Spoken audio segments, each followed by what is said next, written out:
토지 이용 계획 확인을 다운받기 위해서는 검색창에 토지 이용 계획 확인은 이라고 검색을 합니다.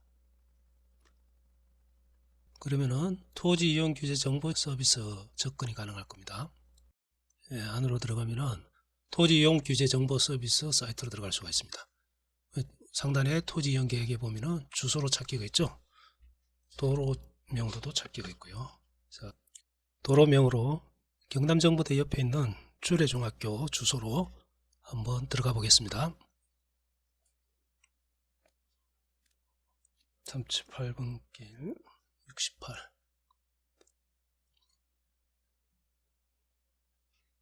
열람을 엔터하면은 토지 이용계획 확인원이 나타납니다. 지금 현재 보이는 쪽이 주례중학교입니다. 학교가 커가지고 다 나타나질 않고 있어요, 지금 현재. 그래서 이 축적이 1200분의 1로 되어 있는 걸 2400분의 1로 스케일을 키워 보겠습니다. 그러면은 다 안 나타나던 주례중학교 대지가 이렇게 다 나타나게 되겠죠. 토지 이용 계획 확인에는 보시다시피 주소가 나오고요. 지목이 나오고요. 학교 용지네요. 대지의 면적도 나옵니다. 이런 정보들을 토지 이용 계획 확인원에서 확인할 수가 있습니다. 그 밑에 보면은 지역 지구 뭐 이렇게 나오는데 제2종 일반 주거 지역이네요. 그리고 아래 보면은 보호구역이라는 게 있어요. 상대 보호구역, 절대 보호구역 뭐 이런 말이 있습니다. 이 보호구역은 학교 근처에 지정해 놓은 구역들입니다. 그래서 이 색깔별로 지도에 노란색 전체 부분 주거지역이고 핑크색 진한 거 상대, 절대 이런 식으로 진한 게 핑크색 진한 건 절대 보호구역, 연한 거는 상대 보호구역입니다. 도로는 빨간색으로 되어 있습니다. 이렇게 해서 토지 이용 계획 확인원을 확인하시고 저장을 하면 되겠죠. 위에 인쇄해서 원하는 부분을 클릭을 하시고요. 인쇄하기를 하면 됩니다. 그럼 우리는 인쇄를 CAD로 어차피 가져와야 되니까 PDF로 출력을 하면은 PDF로 저장이 됩니다. PDF에서 인쇄하기를 하면은 원하는 폴더에서 PDF로 저장을 할 수 있습니다.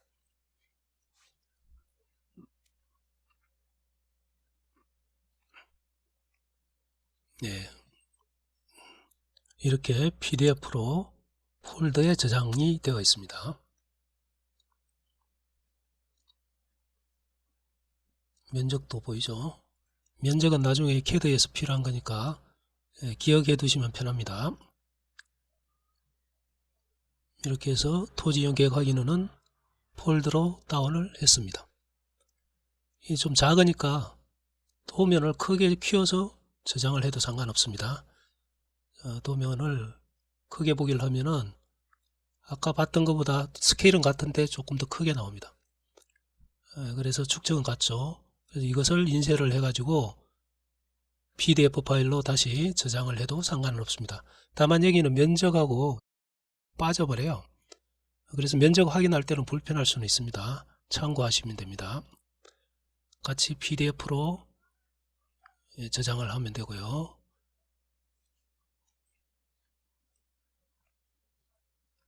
원하는 폴더에 원하는 이름으로 저장을 하면 되겠습니다. 네, 됐고요. 이렇게 해서 찾고자 하는 주소지에 토지 이용 계획 확인원을 내가 원하는 폴더에 저장을 했습니다. 이 PDF 파일을 JPG 파일로 전환해서 다시 저장을 하겠습니다. 그 이유는 CAD에서 PDF를 불러오는 것보다 JPG를 불러오는 게 편집하거나 보기에 좋습니다. 그렇게 해서 전환을 하고요. JPG로 저장을 했습니다. 이제 이것을 CAD에서 불러서 도면화하는 작업을 할 필요가 있죠. CAD를 띄웠고요. 아까 저장했던 JPG 파일을 불러오겠습니다.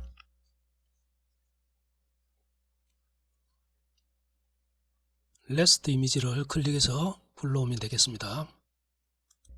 JPG로 된 파일을 열기를 하면은 그림과 함께 팝업창이 뜹니다. 확인을 누르고 이미 아무 점에다가 클릭을 하고 엔터를 치면은 스케일하고 상관없이 일단 그림 파일이 들어옵니다. 이 그림 파일을 배경으로 깔고 우리는 라인이나 P라인 커맨드로 명령으로 이 선을 따라서 대지경계선을 따라서 그리면 되겠죠. 꼭지점을 하나하나 찾아서 찍으면 되겠습니다. 이때 여러분들이 얼마만큼 섬세하게 꼭지점을 찾아 찍느냐에 따라서 대지 확대의 정밀도가 가름됩니다.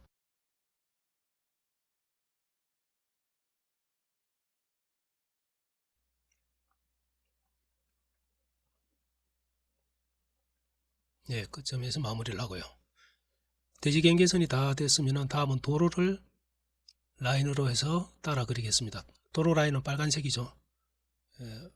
원하는 지점에 한 포인트를 잡고 각 꼭지점마다 라운드로 되어 있는 거는 몇 번 나눠서 이렇게 찍으면 되겠습니다.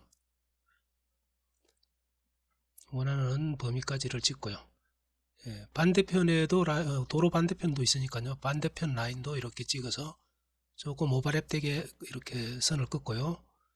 지나간 부분은 트림을 해서 잘라냅니다. 이렇게 하면은 대지 경계선과 도로까지는 됐습니다. 마지막으로 또 하나 해야 될 게 방위 표시입니다. 지금 현재 보이는 지도의 북쪽이 위쪽이죠. 그래서 위쪽이 북쪽이니까 방위 표시를 이렇게 해서 세 가지는 꼭 잊지 말고 해야 됩니다. 대지 경계선, 도로, 방위. 이렇게 다 된 것을 카피를 해서 옆에 하나를 보관합니다.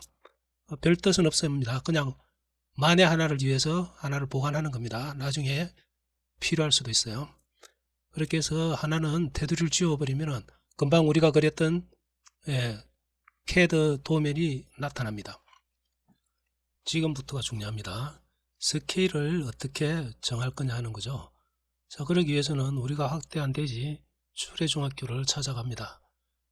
네이버 지도에 가서 전면에 있는 도로가 보이죠. 아까 확대했던 그 도로의 폭이 얼마인지를 우선 확인을 하겠습니다.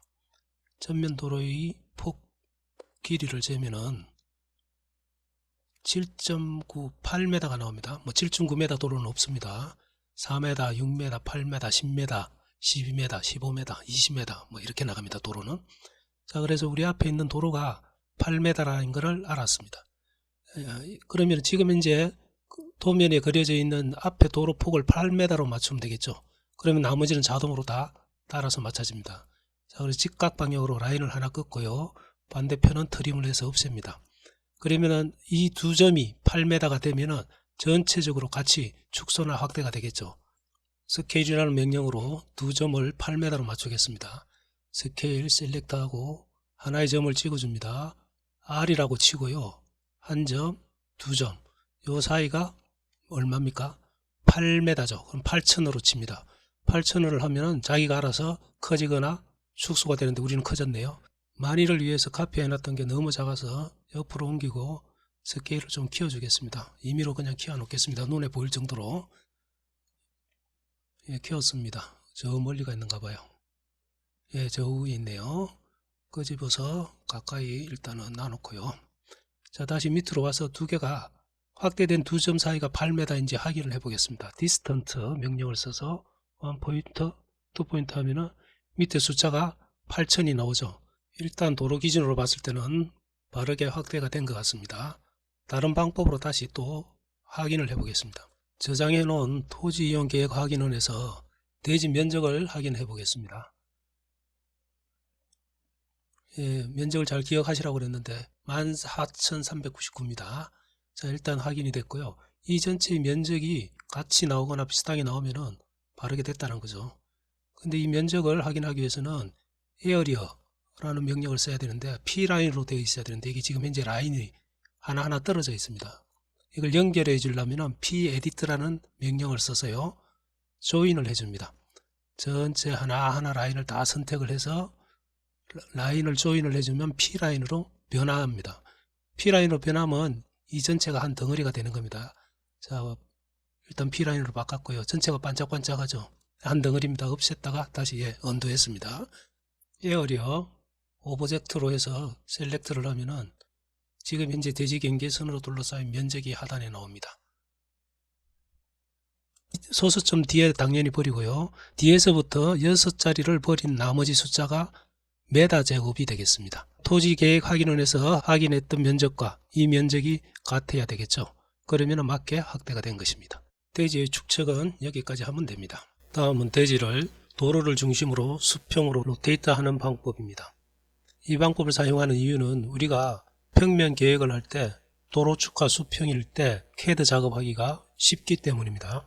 먼저 로테이트 명령으로 셀렉트를 하고 도로축 한 점을 찍습니다. R을 찍고 다시 1, 2포인트를 찍으면 수평 방향으로 돌아갑니다. F8 기능을 활성화 시켜 놓고 돌려야 됩니다. 다음은 대지를 A4나 A3 용지로 출력을 해야 되는데요. 그러기 위해서는 A4로 해볼게요. 락탱글이라는 명령을 사용해서 A4 사이즈의 박스를 그릴 겁니다. A4 사이즈가 210에 297입니다. 락탱글 명령은 상대 좌표를 사용 안 하면 이렇게 됩니다. 그래서 상대 좌표로 사용을 합니다. 락탱글 명령을 쓰고요. 이미 한 점을 찍고 골뱅이를 먼저 붙입니다. 골뱅이 210,297 이렇게 하면 박스가 그려집니다. 너무 작아서 잘 안 보이는데 이렇게 있습니다. 이게 A4 사이즈입니다. A4 사이즈를 잘 모르면 플롯 명령으로 가면 A4 사이즈를 확인할 수 있습니다. 물론 A3 사이즈도 확인이 되고 다 같이 할 수 있습니다. 그래서 플롯이라는 명령으로 들어가서 확인하는 방법이 있습니다. 자, 이게 A4의 210에 297의 사이즈입니다. 근데 종이에 안 들어가죠. 지금 대지는 굉장히 크고 종이는 작습니다. 대지를 줄이느냐 종이를 늘리느냐 이게 중요합니다. 이건 정말로 중요합니다. 대지는 절대로 줄이면 안 됩니다. 대지는 이미 1:1 스케일로 확대가 되어 있는 겁니다. 그래서 종이를 늘리고 줄이고 하는 겁니다. 종이를 80배로 늘리면 80분의 1 스케일이고요. 100배로 늘리면 100분의 1 스케일이 되는 겁니다. 이 개념만 정확하게 알고 계시면 됩니다. 이건 정말 중요한 사항이에요. 먼저 대지가 수평으로 기니까요. A4 용지를 수평으로 길게 90도 돌려보겠습니다. 로테이트 명령을 써서 90도로 돌려놓겠습니다. 둘 다 수평으로 긴 모양을 했습니다. 이제 대지의 길이를 알아야 되죠. 길이를 재보니까 약 200m가 나오네요. A4 사이즈의 길이는 297이었죠 아까. 그래서 두 길이를 알았으니까 두 길이를 나누면 약 680 정도가 나옵니다. 약간의 여유치를 해서 800분의 1로 A4 용지를 키우겠습니다. 스케일로 해서 800으로 하면은 A4 용지가 800으로 커졌습니다. A4 용지의 800분의 1 스케일이 되는 겁니다. 두 개를 치우고요. A4 용지를 대지에 갖다 올려 보겠습니다. 거의 알맞게 올라갔죠. A4 용지에 800분의 1 대지가 만들어진 것입니다. 확대가 잘 되었는지 확인해 보겠습니다. 플롯 명령입니다. 종이 사이즈를 입력하고요. 윈도우로 종이의 대각선을 셀렉트 해줍니다. 스케일은 800분의 1이죠. 그래서 800이고요. 중심에 플롯을 하는 걸로 해서 미리 보기를 하니까 제대로 됐네요. 이것을 PDF로 저장도 할 수 있습니다. 플롯 대신에 PDF를 지정해 주면 됩니다. PDF를 지정해 주고 나머지는 그대로죠. 800분의 1 사이즈고 출력을 하면은 원하는 폴더, 원하는 이름으로 저장을 할 수가 있습니다. 이렇게 폴더에 저장이 된 겁니다. 이 작업을 완벽하게 이해하고 실행할 수 있을 때까지 이 영상을 반복해서 보시기 바랍니다. 이상으로 대지를 스케일에 맞춰 출력하는 방법을 알아봤습니다. 수고들 했습니다.